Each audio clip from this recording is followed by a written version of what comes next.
ഇംഗ്ലണ്ടിനെതിരായ അഞ്ചാം ടെസ്റ്റിൽ ഇന്ത്യ മികച്ച നിലയിൽ. ഇംഗ്ലണ്ടിന്റെ ഒന്നാം ഇന്നിംഗ്സ് സ്കോറായ 218 റൺസിന് മറുപടി ബാറ്റിംഗിനിറങ്ങിയ ആതിഥേയർ ആദ്യ ദിനം സ്റ്റമ്പെടുക്കുമ്പോൾ 135 റൺസിന് ഒരു വിക്കറ്റ് എന്ന നിലയിലാണ്. 52 റൺസുമായി ക്യാപ്റ്റൻ രോഹിത് ശർമ്മയും 26 റൺസുമായി ശുഭ്മൻ ഗില്ലുമാണ് ക്രീസിൽ. 57 റൺസെടുത്ത യുവ ഓപ്പണർ യശസ്വി ജയ്സ്വാളിനെ ഷുഹൈബ് ബഷീർ പുറത്താക്കി. അവസാന ടെസ്റ്റിൽ ഒരു പിടി നേട്ടങ്ങളാണ് ഇന്ത്യൻ യുവ ഓപ്പണർ സ്വന്തമാക്കിയത്. ഇംഗ്ലണ്ടിനെതിരെ ഒരു പരമ്പരയിൽ ഏറ്റവും കൂടുതൽ റൺസ് നേടുന്ന താരമെന്ന റെക്കോർഡ് 22-കാരൻ സ്വന്തമാക്കി. ടെസ്റ്റ് ക്രിക്കറ്റിൽ വേഗത്തിൽ 1000 റൺസ് തികയ്ക്കുന്ന ഇന്ത്യൻ താരം എന്ന നേട്ടവും ധരംശാലയിൽ ജയ്സ്വാൾ കൈവരിച്ചു. നേരത്തെ ടോസ് നേടി ബാറ്റിംഗ് തുടങ്ങിയ സന്ദർശകർ ഇന്ത്യൻ സ്പിൻ ത്രയത്തിന് മുന്നിൽ കറങ്ങി വീഴുകയായിരുന്നു. കുൽദീപ് യാദവ് 5 വിക്കറ്റും 100ാം ടെസ്റ്റ് കളിക്കുന്ന അശ്വിൻ 4 വിക്കറ്റും നേടി.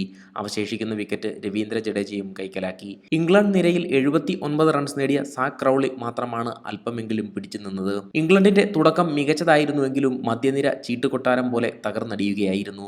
ഒരു ഘട്ടത്തിൽ 175 റൺസിന് 3 വിക്കറ്റ് എന്ന സ്കോറിൽ നിന്നാണ് ഇംഗ്ലണ്ടിന്റെ വൻ വീഴ്ച. സ്കോർ ബോർഡിൽ വെറും 43 റൺസ് കൂട്ടിച്ചേർക്കുന്നതിനിടെ അവസാന 7 വിക്കറ്റുകളാണ് ഇംഗ്ലണ്ടിന് നഷ്ടമായത്. ക്യാപ്റ്റൻ ബെൻ സ്റ്റോക്സ് 0-ന് മടങ്ങി. 100ാം ടെസ്റ്റ് കളിക്കുന്ന ജോണി ബെയർസ്റ്റോയ്ക്ക് മികച്ച തുടക്കം ലഭിച്ചുവെങ്കിലും 29 റൺസെടുത്ത ബെയർസ്റ്റോയെ കുൽദീപ് യാദവ് വിക്കറ്റ് കീപ്പർ ജുറേലിന്റെ കൈകളിലെത്തിച്ചു. ബെൻ ഡക്കറ്റ് 27, ജോ റൂട്ട് 26 എന്നിവരും വലിയ ഇന്നിംഗ്സ് പടുത്തുയർത്താനാകാതെ മടങ്ങിയതോടെ 3ാം സെഷന്റെ തുടക്കത്തിൽ തന്നെ ഇംഗ്ലണ്ട് കൂടാരം കയറി. അതേസമയം അവസാന നിമിഷം ടെസ്റ്റിൽ ഇന്ത്യക്കായി മലയാളി താരം ദേവദത്ത് പടിക്കൽ അരങ്ങേറ്റം കുറിച്ചു.